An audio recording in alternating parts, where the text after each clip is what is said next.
All right, guys, this is the first episode of the Parade Planners podcast.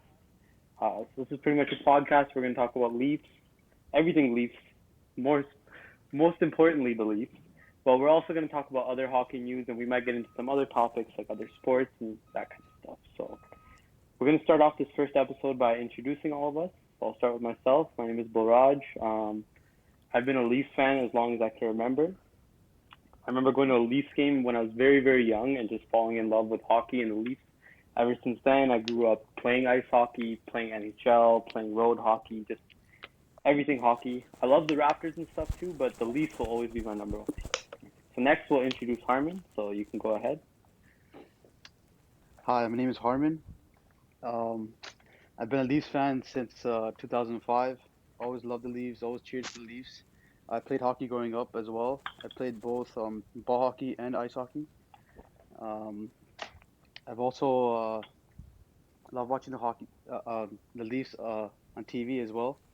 And I love watching the Raptors, but Leafs are always my first team. And go Leafs go! And I'm All right, gonna hand awesome. it off to the next person, Benegan. Yeah, hey guys, my name's Danigan. I'm a diehard Leafs fan, just like all of these guys over here. I started watching the Leafs in 2003. Ever since then, I haven't missed a single game, I like to say. I'm also a Raptors fan as well, but I'd like to consider myself a bandwagon Raptors fan because, basketball's on one side while hockey is the main thing to watch. Yeah, other than that, I'm a major ball hockey fan as well, and that's it.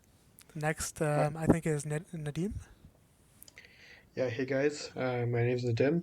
Also a Leafs fan, surprise, surprise. I've been a Leafs fan for a long time, but I really got kind of more serious about like watching the team and stuff probably like 6 or 7 years ago. But been a diehard fan ever since I was a kid. You know, I used to have my room all decked out with Maple Leaf stuff. So yeah, really excited for the season to start up again.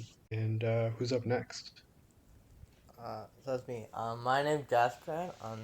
I've been a Leafs fan since I think 2004. Since last time I can remember. Still remember the last time one since the Leafs won a series. Um, Still remember Newendijk both between the Leafs legs. That's what I remember most. Well, I play ball hockey. I'm a goalie, so I'm also hardcore Blue Jays fan as well. Been following the off season, not much doing there, and that's about it. Yeah, and I forgot to mention in the beginning, we're actually all in a fantasy league together, a dynasty league. So we all know each other from outside of it, but we all really got closer because of the fantasy league, which I'm probably gonna win this year, by the way. Yeah, okay, buddy. Um, I don't know. I am the reigning Yeah, I don't know about champion, that. so watch where you're running your mouth over there. we'll see. Wait till like episode like 30 or 40, and we'll give you guys an update, and then Yeah, we'll see what what happens. Isn't telling you guys though is that he finished dead last year by a lot. Hey, And how do we you think the actually Leafs? had a vote about whether we would relegate him to an AHL The fantasy thing. league or not. And it was pretty And he close. had all my draft picks, so he got help. So Hey, how do you guys think the Leafs got Austin Matthews? They had to tank. Come on, guys. Yeah, The but take was I real. have Austin Matthews, so I mean, it's pretty It's irrelevant. okay. I got Mr. Svechnikov. Okay. On that That note, let's get into the Leafs training camp and some more stuff about the Leafs. So, what do you guys did you guys watch the scrimmage yesterday? What do you guys think? How's it going? Yeah, I thought it was pretty good. I caught most of it. It was nice to see them out and playing again. It was a little weird kind of watching the Leafs play the Leafs because usually I like have a reaction to something if something happens, somebody scores a goal or whatever. But last night I was like, I don't know, like I'm happy no matter what happens because if someone scores, you know, it's the Leafs, but they score on the Leafs. It was a little weird, but I thought there were some good takeaways from there. I'm sure we'll get into them, but it was nice to see kind of the first look at the lines and power plays and stuff too. What do you guys think? So with me, I decided not to take scrimmage like too too too seriously because last when we were going to the playing round, oh Ilya Mikhail looks good. Ilya Mikhail looks good, but in the playing round he didn't do anything. While while others like Mullen wasn't trying last time. Which I think the highlights of he was not trying.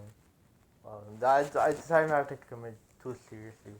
Yeah. So I think this is the first time I've seen like our defensive depth be this deep. Like the fact that we have Dermot, Sandine, and Littlegren like fighting for a third pairing spot, while we have Lettinen, Brody, Bogosian, and Hall in our bottom four, I guess.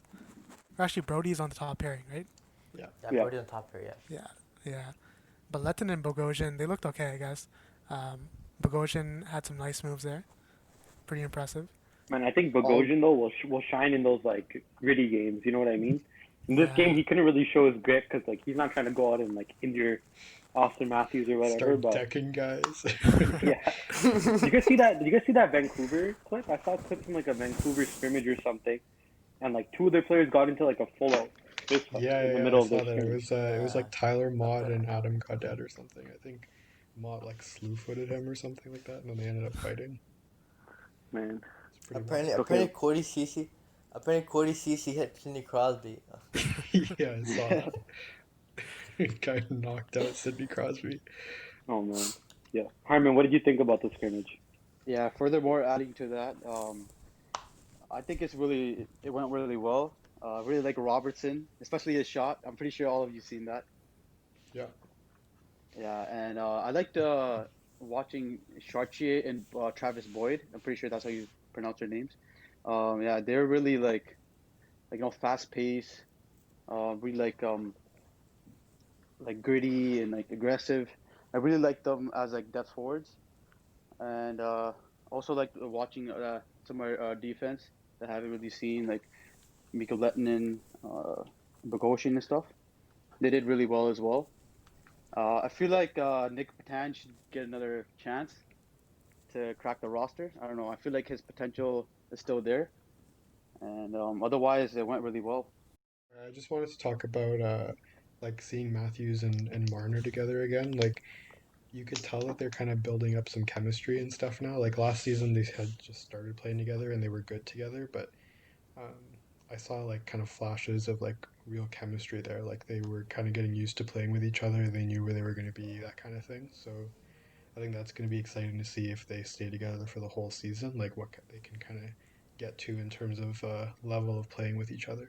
What do you guys think about Thornton on that line with Matthews and Marner? I think it's like a cool idea, but I don't know if he should stay there for like a whole season and a whole game. I think in certain scenarios you put him up there if you need a goal or you're trying to get one down late, but I don't know. I think I might prefer Hyman there, kind of on a Yeah, consistent I don't know if basis. it's sustainable to keep Thornton playing that much time, but Yeah, but I think that's the nice thing about the taxi squad and having so much depth. I think we're gonna see a lot of like puzzle piece swapping in and out of the season, and like it's yeah, exactly like Carmen said with like a lot of those guys shining even in the scrimmage like Chartier and Boyd.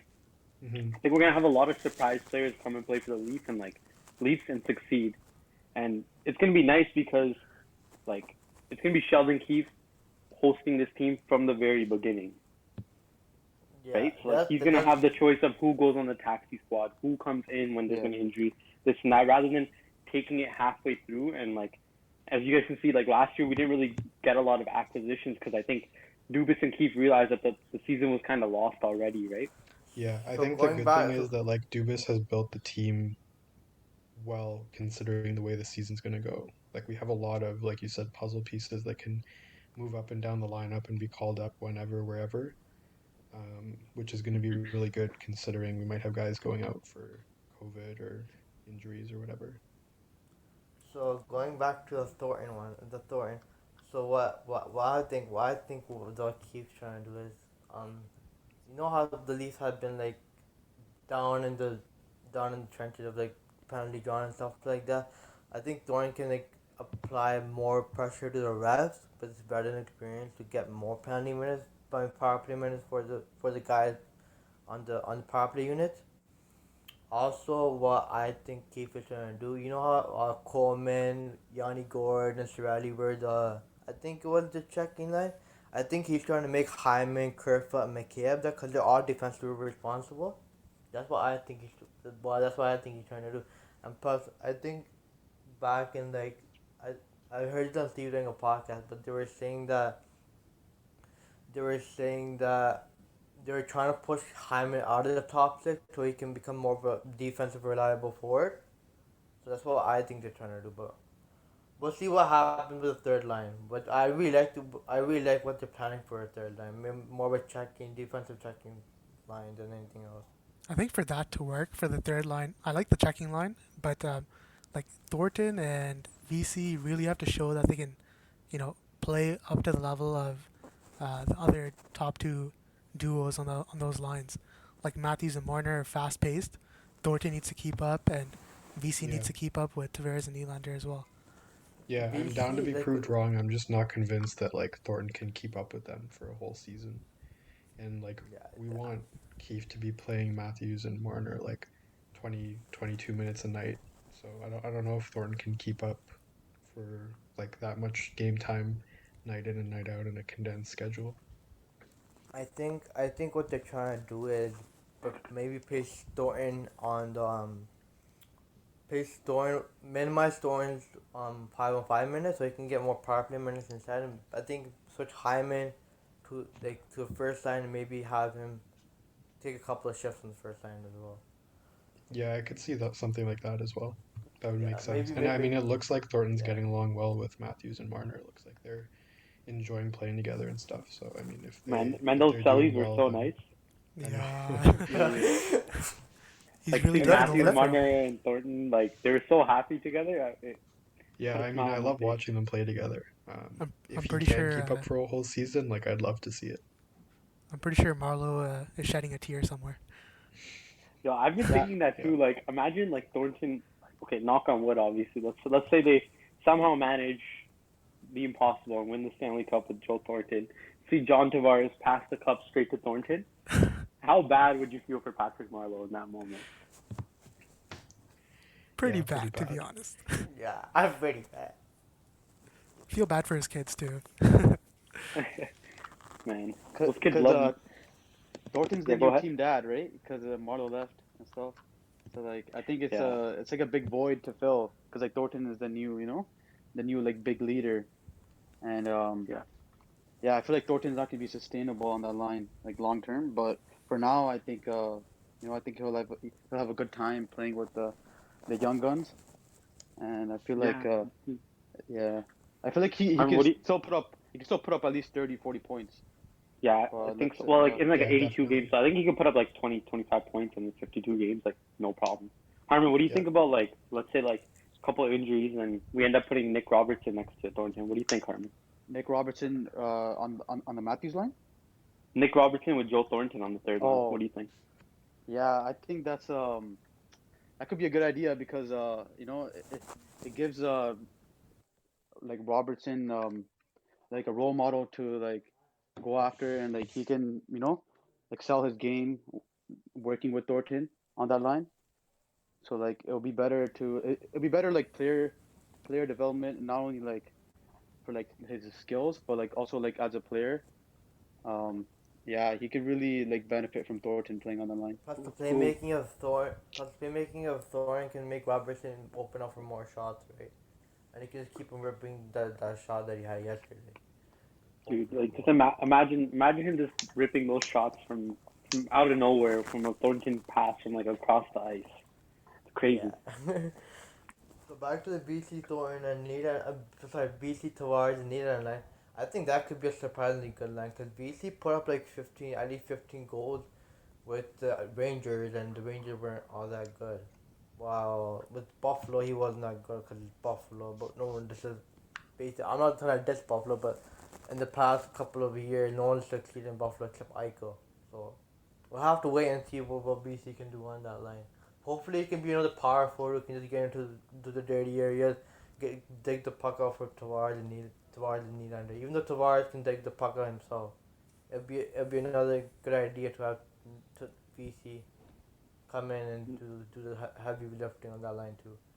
Yeah, Help for out sure. I think Tavares a that's little gonna bit. be it's gonna be a nice line because like all three of those players, like even Nylander, he's like quote unquote known for being a perimeter player, but he really isn't. We all know that he scores a lot of goals in deep. Tavares is like a big, Yeah. strong player with a lot of lower body strength, and VC's a big body too. So I think like they could be a pretty heavy line to play against. Like you're playing a game, you're gonna have to play against a super skilled line of like Matthews, Marner, potentially Thornton. And then right after you have these big heavy guys come in. Like apparently Nylander's like 200 pounds now or something, right? Like that's a big That's second crazy. line we got out of nowhere. So like imagine that line coming straight at you. What do you guys think about the helmet ads on the Leafs? I don't mind them. Like, I mean, they're not ideal, obviously. If I had to pick, I'd obviously pick no ads. But I mean, they're not really an eyesore or anything like that. And if that's what it takes to kind of get hockey back going again, then I'm all for it. I don't think it's really that big of a deal. I don't really mind them either, but there's some teams are gonna be difficult. Like I think the PPG, the Penguins one, that one just looks too big. But with like Scotiabank and stuff, it's good, but yeah, it's pretty much you gotta do what you have to do to make money, right? Yeah. It's basically a gate driven league, but you gotta do what you have to do to make money. The one that I thought was like worse than the helmet ads was like the sponsorship of the division names like that. That to me was like a little cringy. Um, I think again, like if that's what you need to do to get hockey back, then do what you got to do. But I hope that that's not like a permanent thing going forward because it is kind of cringy. They have that in the NFL, right? Like where they name like the playoffs or they name something with different sponsors. I think NBA has that with the YouTube TV and Yeah, the I think NBA Finals presented by YouTube TV. That I think thing has the NBA. I think it's okay if these other big sports leagues are doing them. Like you got to follow suit, right? Like you can't be the only one not doing it, especially when you're already lagging behind in so many other things. Yeah, Yeah, like if there's marketing. opportunities to make money, then you got to take them for sure. Whatever helps us get rid of the cap situation. Yeah, Seriously. Oh, going back to the lineup. What do you guys think of Freddie? Was he? I didn't get to watch him last time. Was he like? Was he shaky? Was he good? Was he like? How did he I look got two last night? words. 'Cause I heard he looked shaky. Two words: goalie controversy. Jack Campbell coming in. No, I'm just kidding. What do you guys think about it? My thoughts are that if Freddie doesn't play well and Campbell comes in, like they can let Freddie go in the off season, make Campbell the starter next season, maybe get a really good backup, but like Rask kind of lack like that kind of backup. While you can just like if Dougie Hamilton up, they can just put the cap savings on him and maybe get him in the off season. That's the wish, Yeah, but I that could never see is done. Dubas trying to try something like that. If you think Campbell's good enough, you keep him, you get somebody else that's kind of equal, and you got like a 1A, 1B situation. I could see Dubas trying something like that as a tandem, and then you can basically save 3 or 4 million on goalie money that you can then spend elsewhere, like on the defense or to re-sign our forwards and stuff like that. I think he's Cause you gonna remember start off Morgan. like shaky, but like I don't know. I think like it's like a typical Freddie start where like he's not playing as good as he is, but then later on the season, he'll like progress and he'll like do better over time. So I think Anderson, you know, is good. He's gonna prove the haters wrong and hopefully win the Vesna. Yeah, but you can't. I don't think in a short season you can have that kind of Freddie going into the first month and struggling out of the gate. You can't have that cause the way the season set up, you can't lose like 4 or 5 straight games. That puts you in a deep hole in the shortened season. And if Campbell can come in and do what Freddie can't do, I think Campbell can potentially steal the starter. Like what did they say? Go with the hot hand, right? So you gotta go with the hot hand when Freddie's not doing so well, right? Yeah, I agree. Like last season, there were games where Freddie was like clearly struggling, and Keefe put him in anyway to try and like redeem himself or whatever, and kind of give him a chance. But you don't really have time to do that this season because it's so short. You know, if Campbell's playing well, then you kind of just have to ride him, like you said, and get points whenever you can. Because they're all divisional games and there's only 56 of them. So what do you guys think of like a three goalie system where Dell comes in kind of Campbell and Anderson to rest off to maybe because if what if the Campbell gets injured or Anderson gets injured and Dell's like all like rusty and like what do you guys think if like Dell comes in and like maybe challenges I, Campbell or like I feel like he's if you gonna get get three taken goalie off waivers system. from us, to be honest. Like, I don't think he's gonna be on the team when the season starts. Wait, is it if you go to taxi card he has to go through waivers? That's Yeah, what it is? yeah, I'm pretty sure. Okay. That means Hutchins has to come in if Oh Yeah, man, no Hutch Hutchinson. is coming No, back. no, no, please. I know. For real, guys. Hutch is I'm coming having back. flashbacks. Already. Might as well Him bring falling down, I can't get a stick. might as well bring in Joseph Wallen instead. Oh Yeah, honestly. man, I thought that kid was gonna be a stud. That's one thing the Leafs are missing. Like, so many teams around the league have so many like good young goalies. I feel like we haven't had a good young goalie prospect in forever. I Yeah. if a team up if the Russian goalie team up can turn into something good because Russians have been developing good goalies as of late. If he can turn it into something, cause he didn't he I think AK Bars Kazan I think they developed some good goalies too. That's what I think. But like the Russians I have don't Yeah, been know though. he's the Goalies are developing. so backup for hard to Team Russia. develop. Like, I'd almost rather just acquire them when you need them instead of trying to spend I draft think picks and like That's true, but develop them imagine because having they're like such a shot in the a dark. imagine having like a Sorokin or a Shurskin or like even like Vasilevsky, like one of these guys just come into your system and just have a steady net presence for like 10 years. You know what I mean?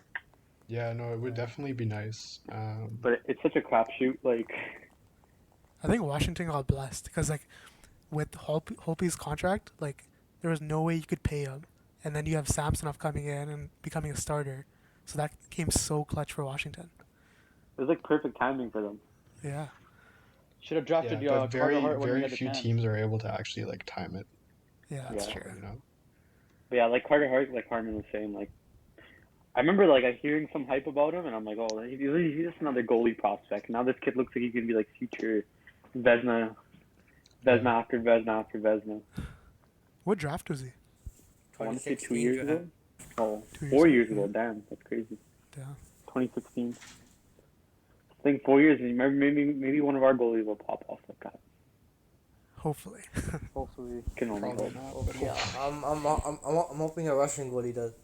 The one that Dubai drafted this year. As long as he's not throwing his stick around like Askarov, I'm happy. Yeah. What'd you guys Alright. think of Marner's shot in the scrimmage? Ooh, that was nice. I loved it.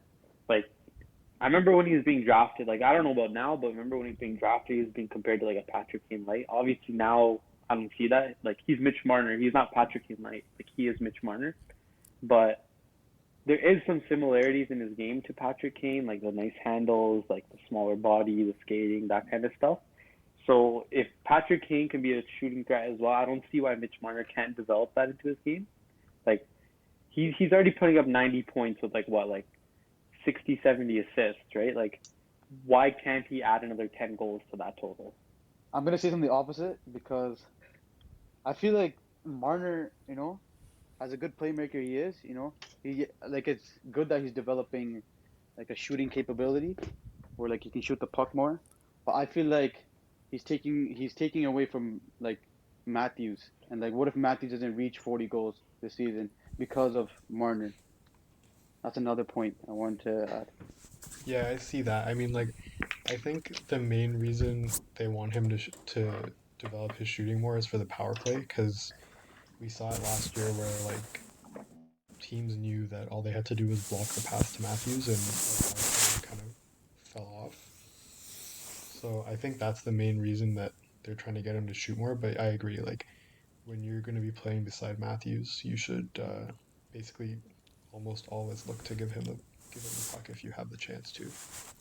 But there are going to be times where I you can't, think and I think that's when like his shooting more will come in handy.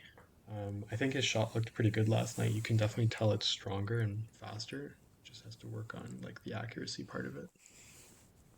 I think with the Marner shot is they're trying to make his playmaking more deadly. Because then if like with the power play, he couldn't shoot. He'd muff, muff in the pocket like at the goalie's thing whenever he had the chance. They all like you guys said, all they had to do was just block Lena Matthews or downward to Nylander, and they couldn't do anything. And Barry would just muff it into the legs, right? That was the thing as well. They didn't have a capable point man. So what I believe is that they're trying to make Marner's shot more deadly to open up with more playmaking and open up more lanes for his playmaking. I think a good comparison could be like Backstrom to Ovechkin, because if you look at Washington's power play unit, or at least like a few years ago, you had so many shooting options, but so many passing options as well. Like Backstrom could shoot and pass, and Carlson could shoot and pass. Ovechkin was, the main shooter, obviously, like Matthews. But there were so many options for them to score on, and like that really confused opposing goalies. Yeah, like when you look back to that Columbus series, like I don't like to look back on it, but we'll look back on it anyways. But the one thing that really stood about Marner to me is like it's as if like Columbus knew exactly what he was gonna do, right? They knew to leave him a shooting lane because he wasn't even gonna think about doing it. He was gonna pass every single time, right? And then that's what he ended up doing, especially in like game 5, game 4. Well, game 4 it worked out, but like game 3 and 5, like it just seemed like he would literally go in and try to force a pass when he clearly had another option. You know what I mean? So if he can develop the shot, even though he doesn't need to put up 30 goals in an 82 game season, of course, but even though he doesn't need to put up that many goals, if he can at least have the option to scare a goalie, scare a defender to thinking that he can shoot and actually put the puck in the net, it'll help him a lot more with his playmaking ability. What do you guys think of the defensive pairing with Brody, Riley, Martin Hall, and Lettinen Bogosian? Honestly, I'm on the boat of like asking for Hall to be traded. Like the Negan was saying earlier in the episode that we have a lot of these young guys fighting for his spot, and to be honest, like Hall is good in everything as like a number 4 defenseman, but he's like a very average defenseman. You know what I mean? He doesn't really bring much to the game, which is sometimes that's what you want, but he also has a $2 million salary cap, and trading him away can free up room for someone like Sandine or Dermott or even Liljegren. Yeah, I feel like Dermott definitely has a higher ceiling, and if he can kind of match the defensive play of Hall, because obviously we know he's probably better offensively. Like I think I would definitely prefer to have Dermott up there, but I think you kind of just have to rotate Dermott in when you can. Maybe have him as the 7th D, or like switch him in with Bogosian a few times, see if he can handle more workload, and then decide what to do. But after what happened last season with our defense, when we had like Riley out, Muzzin out, I feel like Dubas is probably going to be overcautious this year before kind of shipping out players that he can fit in the top 4. Last year was absolutely a horrific way. Like the way that the last season went was with that Zamboni game and like all that Barry not working out, CC on the top pair, just horrific last season. It's just because CC couldn't move the puck, he couldn't shoot the puck. I remember in game, I think it was game 3 or 2, or even game 5, where this guy literally passed the puck to like nowhere, and we had the Blue Jackets on the heels. Or game 4, yeah, when he dropped the puck into the corner. Remember that? He got the puck into the Yeah, that corner, was hilarious. and Yeah. like, what, It's like a clear what's point CSC shot. doing? The ref had to move out of the way in the corner.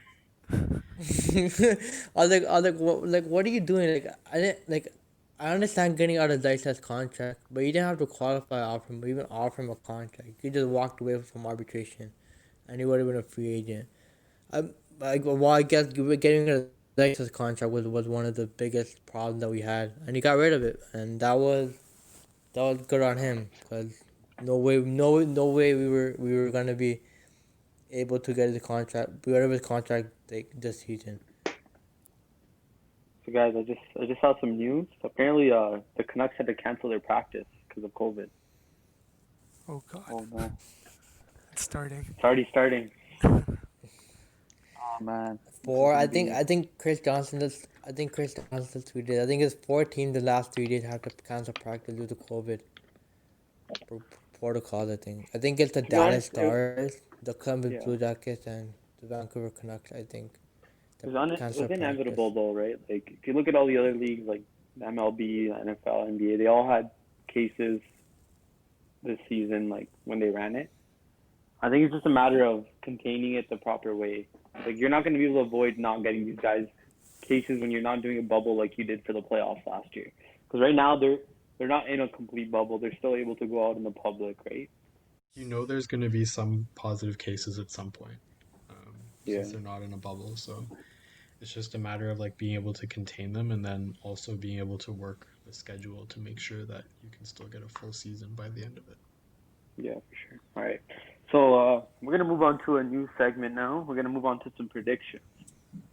So we're gonna go pretty much just the North Division for this week. Maybe in future episodes we'll go through other divisions, other predictions like trophies, points, this and that. But for now we're gonna stick to the North Division. So I'm gonna ask you guys one by one to go rank 1 to 4. Who's gonna make the playoffs in what order? Just rank them first, and then we'll all take a turn to discuss at the end. So, Harmon, you can go first. Just give us your North Division 1 to 4. Uh, just like 1 to 4, like top 4 teams. Yeah, like who you Or think from the North Division is gonna make the playoffs? okay. Obviously Toronto, the top. Vancouver, Calgary, and Edmonton. Those are my top 4 predictions. Because I think like they're like the best suitable teams because I believe they have the most depth. And as you can see with Vancouver last year, they did very well in the playoffs.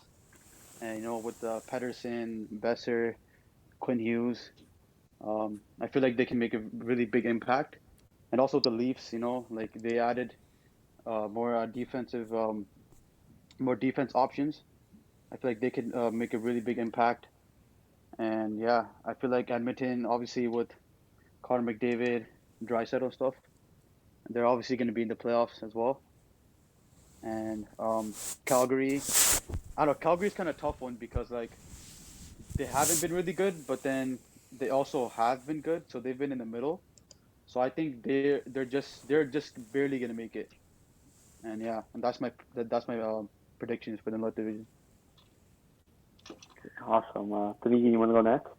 Yeah, so I'm pretty sure Toronto and Vancouver, for me at least, is a lock as 1 and 2. They're so deep, and like most of their team are high tier players. For example, like Vancouver's top of Patterson and Tanner Pearson on the left wing. That top line is one of the top lines in the league, and number 3 and number 4 in the North Division. It's kind of tough because Edmonton has their injury bomb, which is keeping him out for most of the season, all of the season. So for number 3, I would say Winnipeg, and then number 4, Edmonton. Awesome. Yeah, yeah. What do you think, Nadim? Yeah, I mean, I thought I was gonna be different, but it seems like a lot of us are saying the same thing. I got Toronto, Calgary, Edmonton, and Vancouver as my top four. Um, Toronto, I think on paper is definitely the kind of most complete team in the division. And then, for Calgary, I think they've been kind of close for the last few years now, but have never really gotten that goalie consistency. I think Markstrom is going to be huge for them, especially if he can kind of replicate the play that he had last year with Vancouver. I think he can make a big difference there. For Edmonton, I think they finally have some good forward depth, adding Puliarvi back, um, and Turris as well. He's not a superstar, but they don't really need superstars because they already have their 2 superstars. They just need some forward depth so that McDavid and Draisaitl can kind of bring the offensive punch, and they can have some other decent guys out there when Draisaitl and McDavid aren't out there. So I think Edmonton is due for a good year, and Vancouver, I think, like we said already, that top line is deadly, and I'm expecting a pretty monster year out of Pedersen as well. He looked really great in the bubble. last season, so I think he's due for a big one. Awesome, for sure. What do you think, Just Carnes? So I've got Toronto, of course. I've got Edmonton. I've got Calgary, and I got Montreal.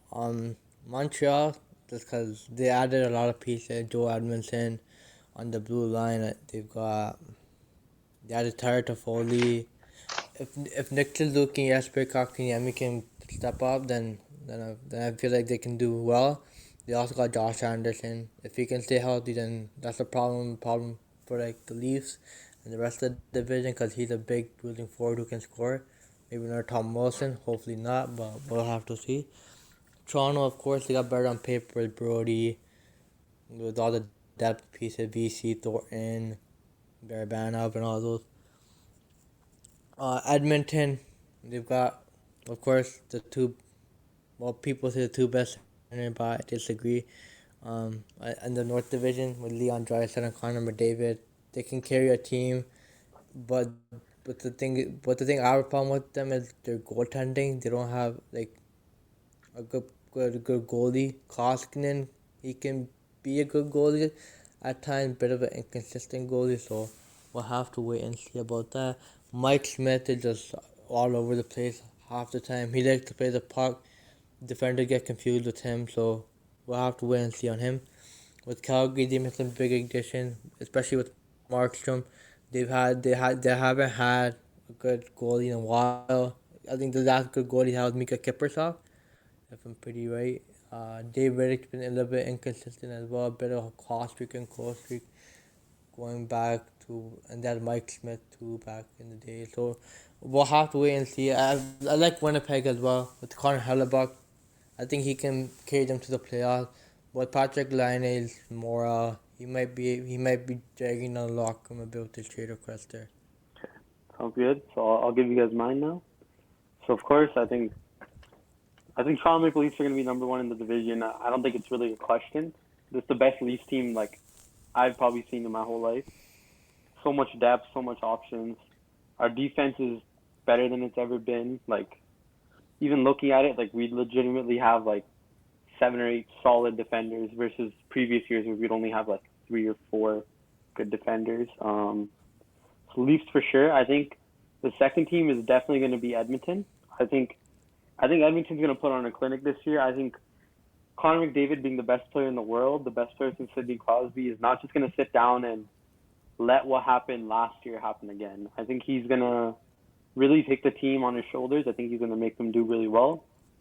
I even think they're going to go pretty far in the playoffs. Not as far as the Leafs, but pretty good. My third team is actually going to be Winnipeg for sure. I think Winnipeg was really good in the past. They lost a little bit of their defense, but Connor Hellebuck is as good as he's ever been, and they have the exact same top six that they've always had. They have solid wingers, solid center depth. They got a lot of young defenders, and I think Winnipeg is going to make some noise. Liney's going to have a career year. You're going to see Kyle Connor and Nikolai Ehlers, Scheifele take a step up. They still got Wheeler. And then for my last team, I'm actually going to say Montreal. I know we all hate Montreal here, but I think Montreal really showed that they can grind out a series in the playoffs. And although the regular season is different than the playoffs in most cases, this season it's going to feel like playoff series after playoff series. You're going to be playing teams back to back. You're going to be playing teams 3 days in a row in some cases. Pretty much like, if you think about it, you're only playing, 6 other teams? The Leafs should have a scoreboard on their board. We're playing this team 9 times. We're playing this team 10 times. They should aim to win a majority of those games. You're going to be playing a series against all 6 teams. And Montreal is built for that kind of team. They got Josh Anderson. They got Gallagher still. They got a very tough team with a lot of young defenders. Young defenders, young centermen. I think Montreal is going to make some noise. Unfortunately, I don't think Calgary and Vancouver are going to make it. I don't like Calgary's forwards. I don't like Boudreau. I don't like Monahan, Lindholm. Kachuk is pretty good, but even like they lost TJ Brody. They lost another defender. I forgot who, but Chris Tanev. they lost. They got Tanev. No. They lost Hamonic, I think.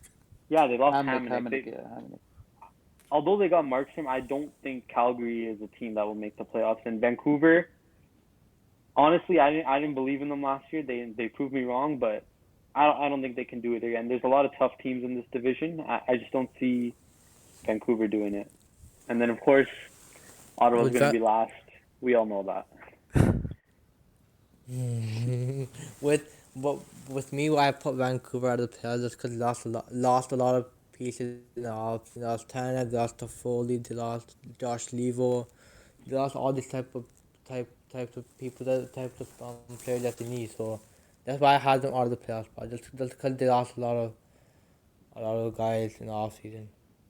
I think they're going to run into a lot of the problems the Leafs had because when I see Vancouver, I see like the 2016 Leafs where like although they did make it further than the Leafs did, they really had a big surprise season where they made it super far. They did a lot better than they were supposed to, and now they're going to be tasked with following up to that expectation year in year out, right? Where when the Leafs had to do that, they couldn't do it.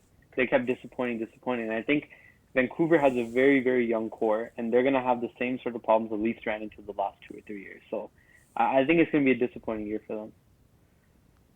Sometimes I wish that the Leafs didn't make the playoffs in 2016, just because they exceeded expectation and the expectation got higher and higher and higher every year, and it just made them like more nervous or like more conscientious of their decisions, like especially in management where you have to go out and get like Brian Boyer, Thomas Mechanics for a second round pick, which I did not understand at the time what they were doing. I went to for a second round pick, but that's Lula Morello, who is apparently the best GM in the league. Which I don't understand that at all. But like It's senile. that's another round for another day. That's another round for another day. I don't like Lula Morello, to be honest with you, but that's just me. Yeah, so I think like Toronto's a lock, but then other than that, like I think a lot of teams are going to be like competing for those last three spots. Like Edmonton, I know you guys love Edmonton, but they have so many holes in my question, or so many question marks. They still have question marks around Ethan Bear, Caleb Jones, who else? Tyson Berry, and then in their forward group they have Kailer Yamamoto. If he delivers to what he was drafted for, um, they could go deep. Because what's his projection like? Is he supposed to be like a Nylander type of player or what? Yeah, I think he's supposed to be like a solid top six player. They got him. They got Jesse Puljujarvi apparently supposed to come back this year too. Yeah, Yeah, he and signed then a 3 year contract with them. they also have Turris signed this year as well. Oh As their man, third I line forgot they center. got Turris. Yeah, Holy he was crap. pretty disappointing last year though. So hopefully he gets a bounce back season. So wait, he'll be playing center He'll for play. them, right? Like, oh damn, they'll have a nice like 1, 2, 3 center core. Yeah. Yeah. What do you guys think about just playing these same teams over and over and over again? Like, it's just gonna be the Leafs against these six teams the whole season. I feel like I can't wait for the like the matchups between Matthews and the McDavid, like those matches are gonna be like really hype, and I feel like it's gonna bring a lot of intensity. It's gonna show us like maybe like future playoff matchups as well, and I feel like it's gonna make the Leafs stronger because like they haven't really versed these teams in the West, right? Because they like hardly ever verse them in like the regular like the divisions, and I feel like it's gonna be like something new we haven't seen in a while. Yeah, for sure. Like, I'm excited to see like Matthews versus McDavid like 9 times. See Matthews versus Liney like 9 times. Like, especially because the West is they do play a little bit of a different style than the East. So it's gonna be nice for the Leafs to kind of play a bunch of different teams all throughout the season.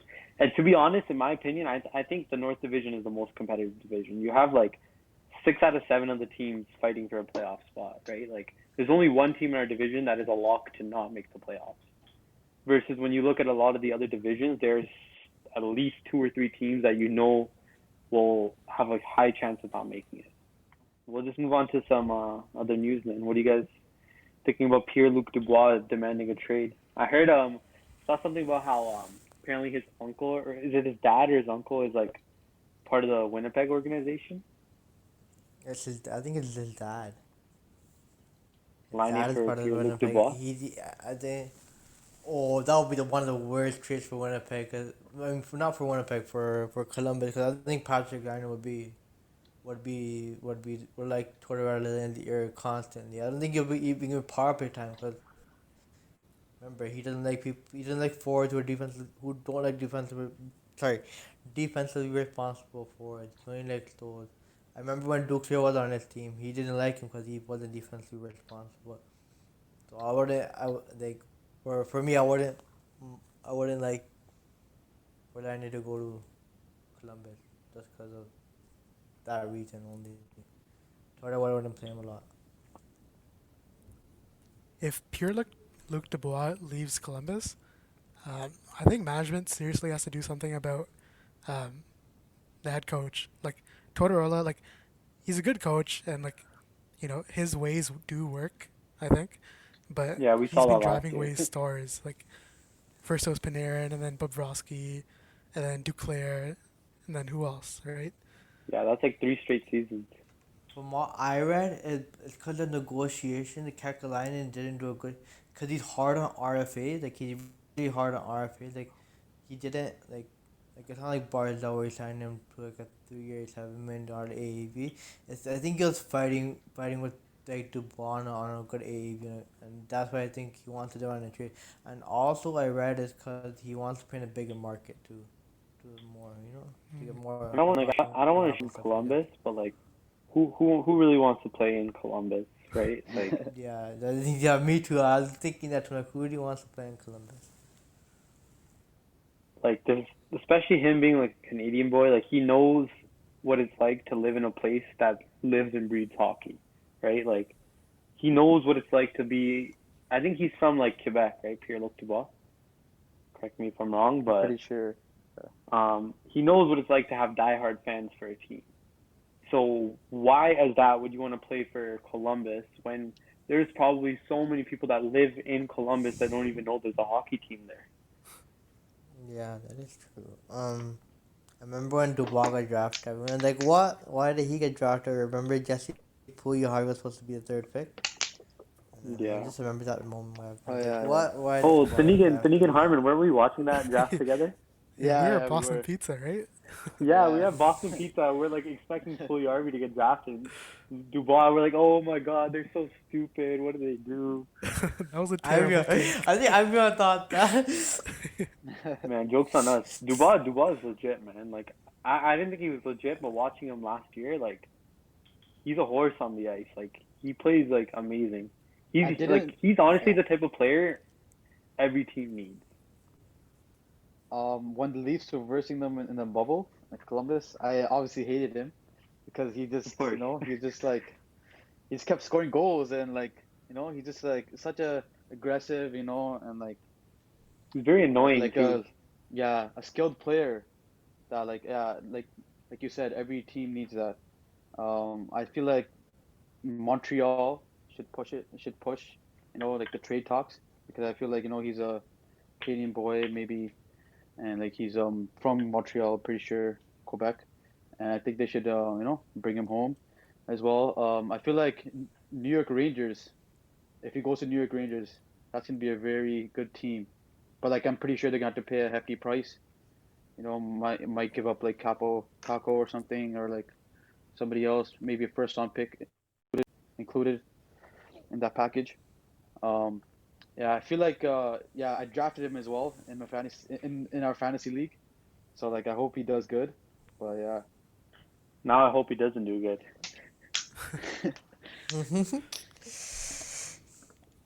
So, what do you think about Barzell and his contract? I know we kind of touched on it before talking about Dubois, but what is it? 3 years, 7 million?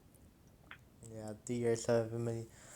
So, what my perspective is I think Lou flinched on this because if I think they're working towards a 6 year contract, but they couldn't get the money because of the pandemic and everything. But yeah, I think you could have like cleared why you sign Matt Martin to a 4 year $1.5 million contract. That makes no sense. It just Lou making Lou moves what people think are good, but he's actually making the wrong move. I think he signed Ross Johnson to like a 5 year contract, which makes no sense. whatsoever. Like you gotta pay your players too. Like he's been your most like would you? There's a question on Twitter. Would you ever watch a game without bar the way the system play? Would you ever watch a game without Barzell or the Islander? Dude, I could barely No. watch the Islanders last year in the playoffs. They were so boring, even with Barzell. Yeah, yeah, cause Barza the most like he's the most like entertaining player on their team, and you're hard negotiating your best player. With other teams, same thing with Pierre Luc Dubois. It's the same thing, right? Mm, Same thing. Why you hard ass negotiation your best player when you need him, right? So And it just you have to buy UFA years too, right? I think the best comparable for him was Marner, and he didn't get that comparable because of.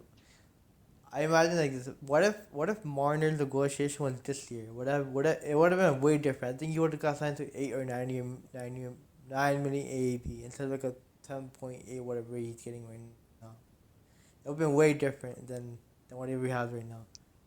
Going back to the Dubois thing, when he had Panarin and he had like Bobrovsky there and he had like Matt Duchene, um, like Pierre-Luc Dubois, like they like dominated and they were like a force, you know. And I feel like if he still had that, they would still like Columbus will still be a threat. But like obviously with them gone, I feel like Pierre-Luc Dubois he needs that like talent with him to to excel as a player, to like to to become better because as you know Crosby has Malkin and like McDavid has Draisaitl. I think Pierre-Luc Dubois is looking for that talent to play with him. yeah, he doesn't have much around him. It's just a system around him. He doesn't have any other stars there. Probably won't with the way that organization's going. Yes, Cam Atkinson, he's not bad. He can swipe the puck, but that's the only person he has. Or Nick Foligno. He's no star though. Yeah. Right? I think it's So gone well, now. to be Sorry. fair, Columbus is pretty used to the one superstar on the team because Rick Nash was there for almost a decade, I think, right? Yeah, Just he by was like their himself. first ever pick, wasn't he, or something like that? Yeah. Yeah, he's the first ever pick, man. Rick Nash. Holy, that's a long time ago, too. But man, that's the one thing about the NHL is they need to move these teams out of those markets. Like I like the Seattle team, I like the Vegas team. I think the NHL is realizing they need to put teams in markets that have a lot of sports crazy fans. Like Seattle loves sports, Vegas loves sports. They need to move these Columbuses, these Floridas, these Arizonas to cities that care. And that's how the game's gonna grow, right? Like we talked about helmet ads before, we talked about this and that, but when you look at the NBA, every single team has a crazy fan base. If you look at the NFL, every single Yeah. team has a crazy fan base, right? But you look at the NHL and it's like what?